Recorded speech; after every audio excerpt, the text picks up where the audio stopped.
Bien, mis hermanos, estamos entrando en una nueva etapa en la historia de la humanidad. Y usted dirá, bueno, una nueva etapa, aquí no hay nada nuevo bajo el sol. Y cuando me refiero a una nueva etapa es a acontecimientos que nosotros estamos viendo hoy en día y que afectan directamente a cómo nos debemos percibir, a cómo debemos ver nuestra relación con el mundo. No sé si usted ha estado al tanto, pero la realidad es que más y más gobiernos están asumiendo políticas anticristianas y eso está siendo claro en el mundo entero. Parece prácticamente una pandemia. Así como tuvimos la pandemia de la COVID, estamos viendo una pandemia en los gobiernos asumiendo este tipo de política. Al punto que vemos países como Estados Unidos, que ha sido caracterizado a través de la historia por un país que ha defendido principios cristianos, ahora teniendo luchas internas porque el actual gobierno es un gobierno que está defendiendo principios anticristianos, que quiere legalizar el aborto, que quiere legalizar todo este tipo de agenda LGTBI y todo este tipo de cosas. Y el mundo, estamos viendo cómo muchos países están asumiendo estas políticas. Estamos viendo que uno de los países, además más anticristianos, que es China, se está probablemente convirtiendo en la potencia económica a nivel mundial. Y todas estas cosas nos hacen preguntarnos, como el himno que cantábamos hace un momento, ver como los cielos oscureciéndose. Veo los cielos que se oscurecen. Estamos viendo que los cielos se están oscureciendo. ¿Nos asombra eso? Por supuesto que no. Pero siempre nos queda la pregunta como pueblo de Dios, bueno, se avecinan cosas grandes, se avecina oposición, se avecina persecución, se avecina lucha contra el pueblo de Dios, porque es el pueblo de Dios precisamente quien se opone a todas estas cosas y es el pueblo de Dios quien en última instancia, cuando todos los demás rodillas flaqueen, ¿quién va a permanecer como columna y baluarte de la verdad? La iglesia, ante todo esto. Y es inevitable que al ver todo esto, que si de manera directa no podemos decir hay una amenaza directa contra la iglesia, hay implícitamente se cierne sobre el pueblo de Dios una amenaza al ver todo esto, a ver toda esta aglomeración de gobiernos, de naciones, adoptando estas políticas, adoptando esta influencia totalmente anticristiana, adoptando todas estas agendas que se oponen a los principios bíblicos. Implícitamente hay una amenaza para el pueblo de Dios. Y yo te pregunto, ¿cómo como pueblo de Dios nosotros vamos a reaccionar? ¿Cuál va a ser nuestra actitud? ¿Cuál va a ser nuestra postura? ¿Dónde nos vamos a agarrar? ¿Dónde vamos a cimentar nuestras vidas en medio de todo esto? Y creo que el pasaje de hoy nos va a ayudar mucho en ese sentido y nos va a dar un poco de claridad sobre cómo nosotros debemos ver todas estas cosas. Yo creo que la enseñanza de estos capítulos que acabamos de leer, pues tiene mucho que ver con esto y va a ser de mucho aliento y de mucho confort para el pueblo de Dios en estos momentos. ¿Cuál es la enseñanza entonces de estos dos capítulos, de esta porción que hemos leído hoy? Las promesas que Dios nos ha dado nos libran del temor a la amenaza del mundo. Las promesas que nosotros tenemos en Cristo, las promesas que nosotros como pueblo de Dios debemos atesorar, esas promesas atesoradas, guardadas, aferrados a ellas, deben librarnos a nosotros del temor. Y fíjense que no digo a las amenazas del mundo, porque alguien puede decir, no, pero es que a ustedes nadie los está amenazando. Yo no he dicho las amenazas del mundo, he dicho la amenaza del mundo. La amenaza que representa el mundo para el pueblo de Dios. Y quiero que nosotros veamos eso a la luz de este pasaje. ¿Cómo lo vamos a ver? Vamos a verlo a través de 3 acontecimientos o 3 escenas que nosotros van a ir desarrollando esta verdad. La primera está en el capítulo 34. ¿Qué es lo que nosotros nos encontramos en el capítulo 34? Nos encontramos que Jacob teme que él y su familia sean destruidos. Eso usted no lo va a ver ahora de pronto ahora. Usted acabó de escuchar el texto y dice, bueno, pero hay muchas cosas ahí. Pero vamos a ver cómo esta primera parte, cómo este capítulo 34 converge en dejarnos esto claro. Jacob tiene temor. Jacob como representativo del pueblo de Dios, como hombre que fue llamado para recibir las promesas, está temeroso de que él y su familia sean completamente destruidos. ¿Por qué pasa esto? ¿Cómo llega Jacob a esta circunstancia? ¿Cómo lo vemos de este punto? Bueno, tenemos que ver toda la historia entonces y ver que en primer lugar que este es un capítulo que está oscuro, ¿verdad? Está sangriento, está lleno de situaciones espantosas. Lo primero que nos topamos con una violación. En el versículo 2 lo vemos como este hombre, como Siquén, este hijo de Amor, este príncipe de aquella tierra, toma a la hija de Jacob, a Dina, y noten la progresión, la tomó, se acostó con ella, la deshonró. Hay como una progresión en los actos de maldad que él comete. Vemos muchas cosas ahí que no deberían estar. Para empezar, ¿qué hace Dina paseando sola por ahí? En su cultura, una muchacha en edad de casarse no andaba sola paseando por ahí conociendo a nadie. A lo sumo iba acompañada. Pero ya nosotros estamos viendo que hay cosas que no están bien. Esta muchacha anda sola. Nadie sabe por qué está en este punto. No vemos a un Jacob, ya vamos a llegar ahí preocupado por qué está pasando con su familia. Entonces ella está paseando por esta tierra y obviamente eso no justifica la violación que ocurre. Este hombre la viola. Es una de las primeras cosas que vemos que nos muestran en este capítulo. Nos dejan ver un capítulo espantoso, lleno de actos de pecado, de maldad. Lo segundo que vemos que nos llama la atención también es la indiferencia por parte de Jacob de todo lo que está ocurriendo.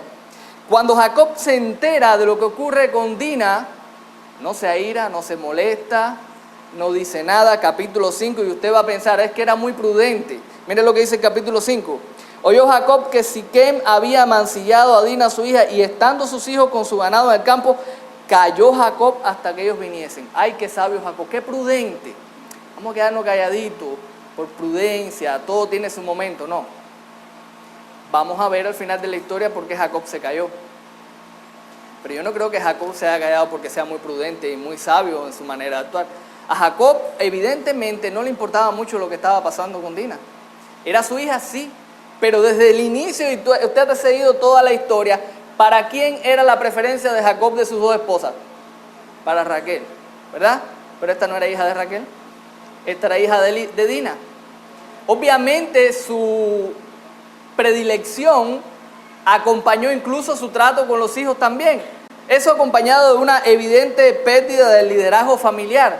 Jacob no está molesto. ¿Por qué años atrás, cuando pase la historia, por qué cuando se entera de la noticia de José, entonces talla, se muere, se pone triste, explota, mi hijo se quiere morir? Pero ahora su hija es violada y Jacob está en silencio. Vamos a decir nada, vamos a esperar que vengan los hijos. Que vengan los hijos del campo para que se enteren, ¿no? Calladito la boca a todo el mundo. Y el otro acontecimiento que abarca todo el capítulo y que nos muestra la crudeza de este capítulo 34 es la venganza fría de estos dos hijos. Simeón y Leví, hijos de Lea también, hermanos por parte de madre de Dina. Y es interesante la frialdad de estos dos muchachos. Usan algo tan sagrado como el signo del pacto. Hay que circuncidarse, nosotros estamos de acuerdo, todo bien. Calcularon 3 días, a los 3 días van a estar bien adoloridos. Y a los 3 días uno puede imaginarse, si uno se mete bien en la historia, puede imaginárselo amolando ahí las armas. Quedan 2 días, queda un día, esperando la noche anterior, mañana, y con una frialdad tremenda y totalmente en un acto despiadado e injustificado, pues no solamente matan al que violó, matan al que violó, al padre, a la familia, entran a la ciudad, acaban, después saquean la ciudad, se roban la palabra de Dios. A mí es interesante porque la palabra de Dios no nos oculta los errores. La palabra de Dios no oculta que sus siervos y sus escogidos eran pecadores. No nos ocultó a un David que en un momento determinado asesinó y tomó una mujer que no era de él. Y no nos oculta acontecimientos como este, que fueron desagradables. Para el propio Jacob fue desagradable. Años más tarde, en el capítulo 49, cuando él ya está bendiciendo a sus hijos, los versículos 5 y 7, miren lo que dice acerca de estos dos hijos. Dice, Simeón y Leví son hermanos, armas de iniquidad sus armas. En su consejo no entre mi alma, ni mi espíritu se junte en su compañía, porque en su furor mataron hombres y en su temeridad desjarretaron toros. Maldito su furor, que fue fiero, y su ira, que fue dura. Yo los apartaré en Jacob y los esparciré en Israel. Jacob, a los años, pues profirió estas palabras acerca del furor y de la ira de estos dos hijos y de la manera que ellos se comportaron. De manera que no estamos justificando en modo alguno la manera en que estas personas obraron. Ellos fueron despiadados, ellos fueron crueles, no aplicaron siquiera la ley del talión, el ojo por ojo y el diente por diente, fueron más allá, fueron crudos, fueron criminales, fueron asesinos en este acto. Ahora, todo esto y toda esta historia nos lleva entonces a lo que nosotros vamos a ver que es lo que yo considero es lo importante y lo crucial aquí en el versículo 30. Entonces dijo Jacob a Simeón y a Leví: me habéis turbado con hacerme abominable a los moradores de esta tierra, el cananeo y el fereceo. Y teniendo yo pocos hombres, se juntarán contra mí y me atacarán y seré destruido yo y mi casa. Ahora usted sabe por qué Jacob se quedó calladito. No era por prudente. Jacob temía que estas naciones, que estos pueblos, que eran más poderosos, iban a acabar con él y con su familia. No es una cuestión de prudencia, era una cuestión de temor. Era una cuestión de que no quería meterse en problemas con esta gente, porque temía que iban a destruirlo, que iban a acabar con él. Esta palabra que se traduce aquí como turbado se puede traducir como agravar, atormentar, perturbar. La Nueva Traducción Viviente lo traduce como arruinado. Ustedes me arruinaron. Muchachos, ustedes acabaron conmigo.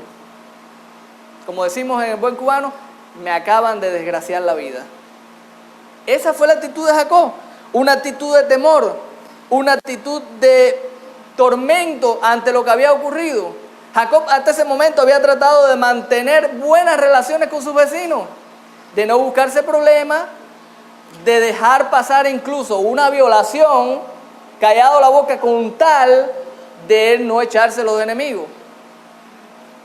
Pero saben, Dios tiene muchas maneras de obrar. Y Dios permite que ocurran cosas a veces que son inadecuadas, que son correctas, pero Dios las permite para sacarnos de donde nosotros no debemos estar y de lo que no debemos estar haciendo. Hermanos, hay muchas semejanzas entre la actitud que asumió Jacob y la actitud que asume el pueblo de Dios hoy.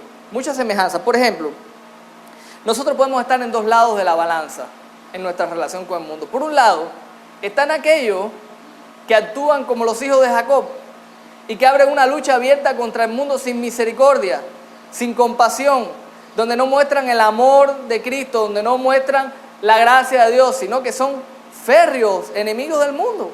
Atacan constantemente al mundo de una manera cruel y despiadada.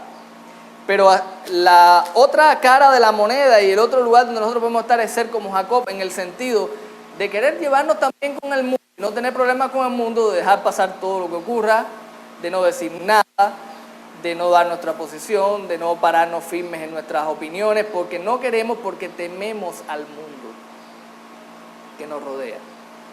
Y como Jacob, nosotros también podemos sentir temor. ¿Lo sentimos o no lo sentimos? Bueno, a no ser que usted sea un super hombre y una super mujer espiritual, que no le teme a nada, porque el temor no es de Dios. Bueno, yo sí he tenido temor muchas veces. Y les puedo decir con toda seguridad que el pueblo de Dios a través de la historia ha sentido temor. Y si no, haga un ejercicio sencillo. Abra su Biblia, busque la concordancia, busque la palabra temer o temor y busque todo lo que va a encontrar. Y si tiene un celular, ahora en estos tiempos va a ser más fácil, ponga no temas. Y vas a encontrar a Dios diciéndole muchas veces a Abraham, a todos sus siervos escogidos a través de la historia, al pueblo de Israel: no temas, no temas, no temas, no temas. ¿Por qué? ¿Por qué ustedes creen que es? ¿Por qué tememos? Porque tememos. Porque cuando usted mira y usted ve todo lo que está ocurriendo, usted dice: pero los países están adoptando estas políticas, los países se están volviendo ya de una manera bien clara y fuertemente anticristianos. Esto nos va a tocar, esto va a ser duro para nosotros.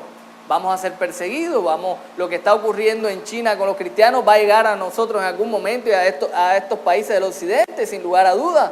Y vamos a enfrentar, porque en la medida que todas estas cosas se sigan aprobando, nosotros somos vistos como aquellos que están atacando la libertad a las personas.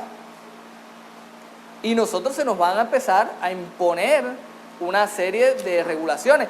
República Dominicana, un país caracterizado por principios bíblicos, ahora están luchando con una serie de leyes que le quieren prohibir hasta la libertad de culto, en un sentido. La libertad en muchos sentidos, y uno dice, bueno, uno puede sentir temor, obviamente, como es normal. Ahora, lo importante no es que sintamos temor, lo importante es lo que hacemos con el temor. Lo importante es cuál es nuestra actitud. Y nosotros hemos estado compartiendo, estamos enseñando que este pasaje nos muestra cómo las promesas de Dios, las promesas que Dios nos han dado, nos libran del temor a las amenazas del mundo. Y vemos que en la primera parte de la historia vemos a Jacob ¿cómo? Con temor. Por una situación, por algo que no debió ocurrir, pero que Dios en su soberanía permitió. Este hombre que estaba temeroso, que quería llevarse con el mundo, ahora es un enemigo de todas las naciones que le rodean, que son poderosas y que obviamente, como nosotros veremos en la porción que viene ahora, obviamente si no es por la intervención de Dios, iban a ir a por ellos, sin lugar a duda. Él está temeroso. Ahora Dios, y esto es lo segundo que vamos a ver en la historia, Dios le ratifica a Jacob sus promesas. Ya Él se las había dado, ahora se las ratifica. En el capítulo 35, del 1 al 15, nosotros podemos ver cómo Dios ahora trata con él. Y una de las cosas que más me gusta es cómo comienza este capítulo.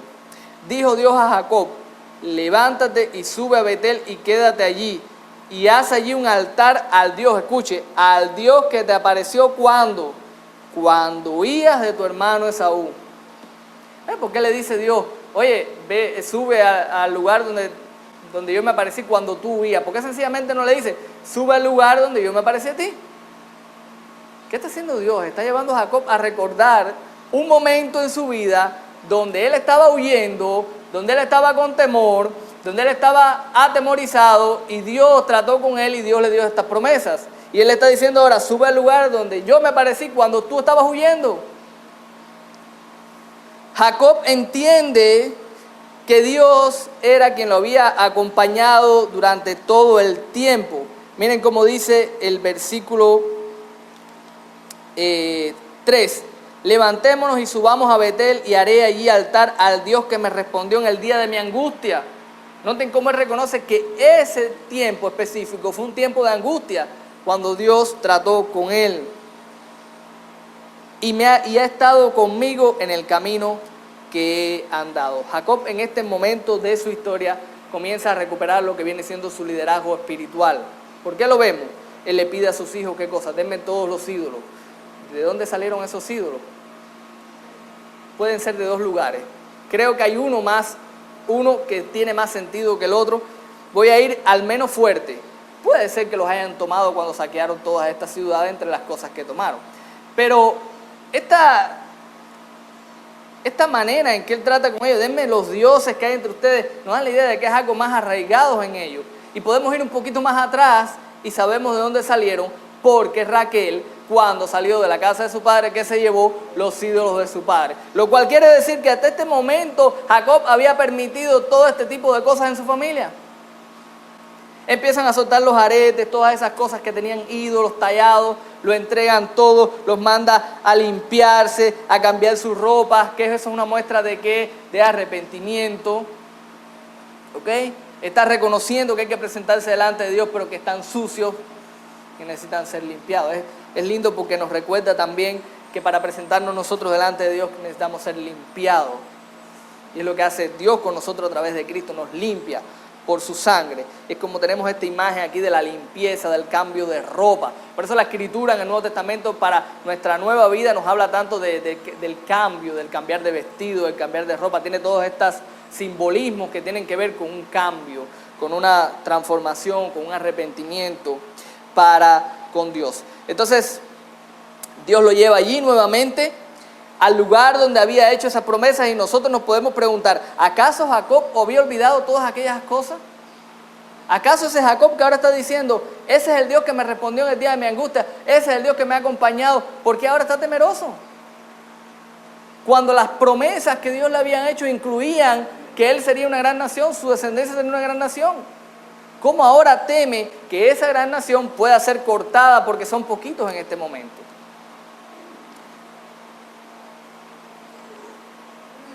Muchas veces en nuestra vida las verdades que están aquí no están aquí.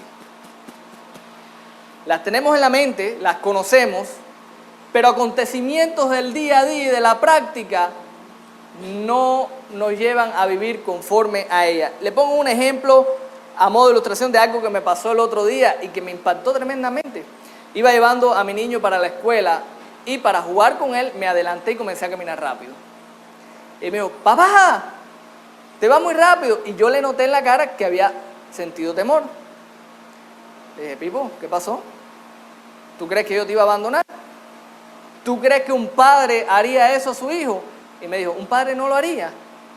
Y eso me chocó, porque me dijo, wow, él sintió temor de que él pueda ser abandonado.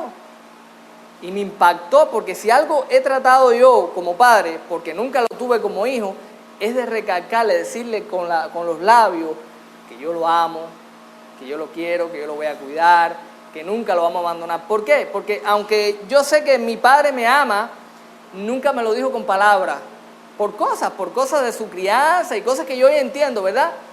Pero yo entiendo hoy desde este punto de vista y siendo creyente de cuán necesario es escuchar esas cosas. No solamente porque un niño se hace muchas preguntas, ¿entiendes? Y yo como niño me hacía preguntas también, ¿me querrá? ¿Mi papá me quiere? ¿No me quiere? Entonces yo he intentado decirle constantemente, te amo, te voy a cuidar, nosotros nunca te vamos a abandonar. Entonces ese día me impactó tanto eso y dije, wow, él sabe esas cosas, pero al verme corriendo delante de él, esa verdad que está en su mente no hace un efecto práctico en su vida, de decir, eso no puede ser serio, porque papá no me va a abandonar, porque él... Entonces me preguntaba, pensaba en eso y me preguntaba, es la realidad, es lo que pasa con nosotros. Las verdades están en nuestra mente, pero acontecimientos de la vida como este, cuando el cielo se oscurece, entonces sentimos temor. Jacob sabía estas verdades, pero ahora se está viendo una situación donde siente temor y estas verdades él no está obrando y no está viviendo conforme a lo que él sabe, a lo que Dios le había dicho. Entonces, ¿qué hace Dios? Dios recuerda, le ratifica una vez más las promesas a Jacob. Y en los versículos 9 al 13, él vuelve a darle todas estas promesas que ya le había dado a Jacob. Le vuelve a recordar lo del nombre nuevo, que ya se lo había cambiado, lo vimos en el pasaje anterior. Él le recuerda, tu nombre Jacob no se llamará más tu nombre Jacob, sino Israel será tu nombre. Y llamó su nombre Israel. También le dijo Dios, yo soy el Dios omnipotente, crece y multiplícate. Una nación en conjunto de naciones procederán de ti, y reyes saldrán de tus lomos. La tierra que da a Abraham y a Isaac la daré a ti, y a tu descendencia después de ti daré la tierra. Dios le ratifica a Jacob las promesas. Le recuerda todo lo que él ya le había prometido. Hermano, nosotros tenemos grandiosas promesas también en Cristo. Tenemos promesas inmensas, preciosas, que están aquí en la palabra. La palabra de Dios está llena de promesas para su pueblo. Pero si te pongo algunos ejemplos simplemente para tener algún chispazo, algún ejemplo de esas promesas, si nosotros vamos y no vamos a ir, después usted puede hacerlo, pero si usted va al capítulo 14 de Juan, y elijo ese capítulo específicamente porque ahí hay muchas declaraciones de Cristo para su pueblo. Ahí él habla de un lugar preparado para nosotros en los versículos 2 al 6. Voy a prepararles un lugar. Ahí habla también de un Dios que escucha todas las oraciones que son elevadas a él en el nombre de Cristo. En los versículos 13 al 14, todo lo que pidan al Padre en mi nombre. Ahí nos habla también de la compañía que Dios haría en nosotros como pueblo de Dios. Ahí habla de la morada que Dios iba a hacer en nosotros. Ahí habla de la paz incomparable que nosotros tenemos en Él, obviamente a la luz del perdón de nuestros pecados y nuestra reconciliación que tenemos en el Padre. Pero usted puede recorrer todas las Escrituras y usted va a encontrar todas estas promesas que son hechas nuestras por la persona de Cristo. ¿Por qué? Porque en Él todas las promesas de Dios son sí. Amén. En Él se cumple todo lo prometido y es en Él que nosotros somos partícipes como pueblo de Dios de esas promesas. ¿Por qué temer al mundo?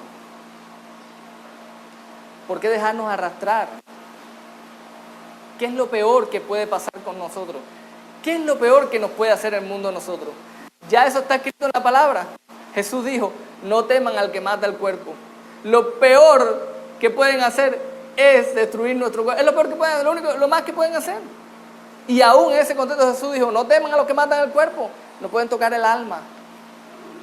Es lo más que pueden hacer. Más nada. Nosotros tenemos grandiosas promesas. Nosotros estamos hoy aquí porque Jesús un día dijo que las puertas del Hades no prevalecerían contra su iglesia. Y después de años y años de persecución, después de años y años de decir, ya este es el fin de la iglesia es cada día más fuerte.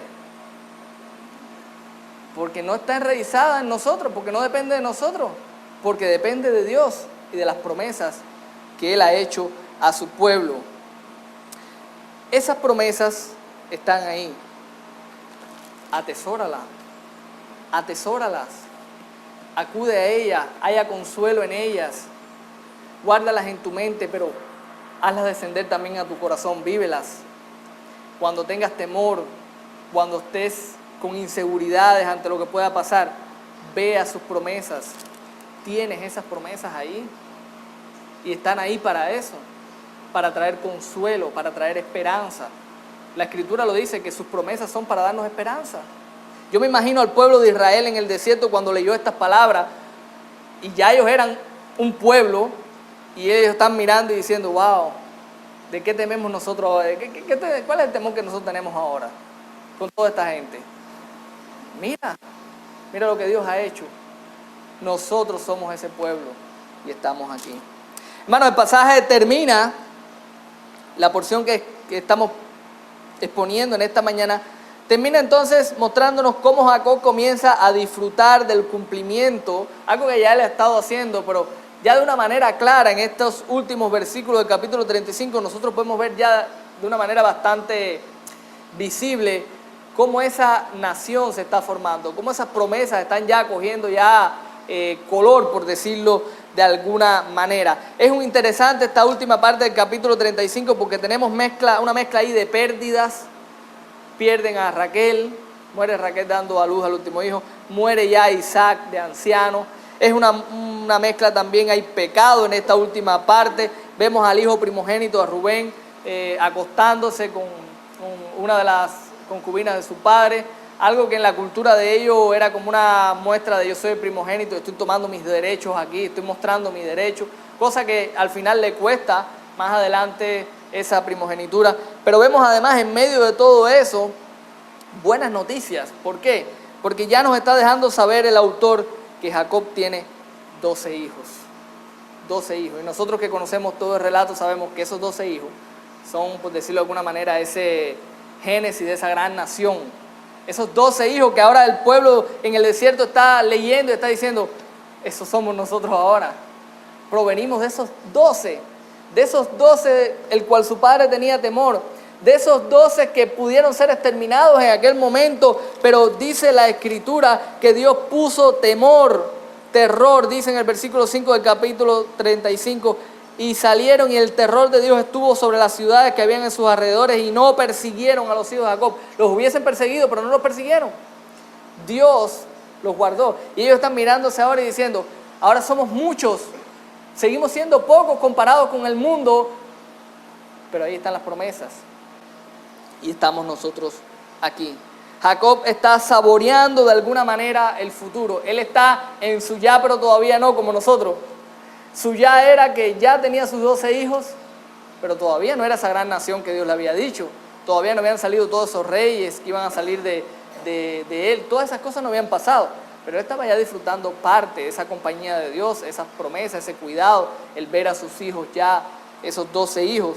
De la misma manera, nosotros hoy podemos vernos en un sentido semejante, poder mirar, es verdad, todas las cosas nos han cumplido, pero estamos disfrutando de un ya, de una iglesia que está creciendo, de un pueblo de Dios que somos millones en el mundo entero, salvados por gracia.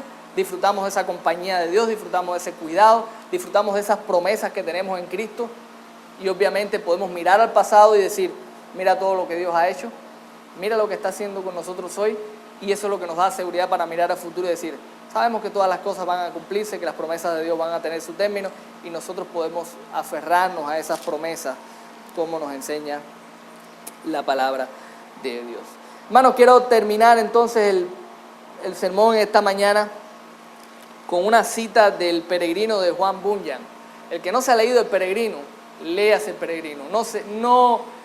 Que el Señor no venga antes que usted se haya leído El Peregrino, por favor. Léase El Peregrino. El Peregrino, para los que no lo han leído, narra la trayectoria de un creyente desde su conversión hasta que entra en la presencia de Dios. Y todas las cosas por las que pasan, de una manera muy pintoresca. Y en un momento el peregrino es atrapado por el gigante desesperación. El gigante de la desesperación. Y él está en el calabozo. Y en un momento dado él dice, qué tonto y necio soy en quedarme en mi calabozo hediondo, cuando también pudiera estar paseándome en libertad. Tengo en mi seno una llave llamada promesa, que estoy persuadido podrá abrir todas y cada una de las cerraduras del castillo de la duda. Tengo una llave llamada promesa. Eso es lo que estábamos hablando hoy, es lo que estamos hablando. Tenemos esa llave llamada promesa, tenemos la promesa de Dios, pero muchas veces nosotros estamos apresados en el castillo de la duda, con el gigante de desesperación, porque la llave está ahí, pero yo no la estoy tomando y no estoy viviendo conforme a ella. Porque conozco las promesas, pero no están impactando mi vida, no están transformando mi andar. No me estoy agarrando de ella para decir, yo voy a echar para adelante, yo voy a caminar como debo caminar, yo no voy a temer, yo voy a tener una postura firme en mi vida, porque yo sé al Dios que he creído y tengo todas estas promesas. La llave está ahí. La pregunta es, ¿la vas a dejar ahí? ¿Vas a dejarte encerrar? ¿Vas a permanecer en el calabozo hediondo, como le llama el peregrino, hediondo, teniendo esa llave ahí? Les recuerdo la verdad de este pasaje y con eso terminamos. Las promesas que Dios nos ha dado nos libran del temor a la amenaza del mundo. Vamos a orar y vamos de esa manera también a prepararnos para tener nuestro tiempo de la cena. Padre, gracias por tu palabra, Señor. Gracias porque, Señor, tú nos has dado preciosas promesas que son de consuelo y de esperanza para tu pueblo. Dios mío, que nosotros podamos atesorarlas, vivirla, interpretar la vida, el futuro a la luz de ella y caminar conforme a ellas. En el nombre de Jesús te lo rogamos. Amén.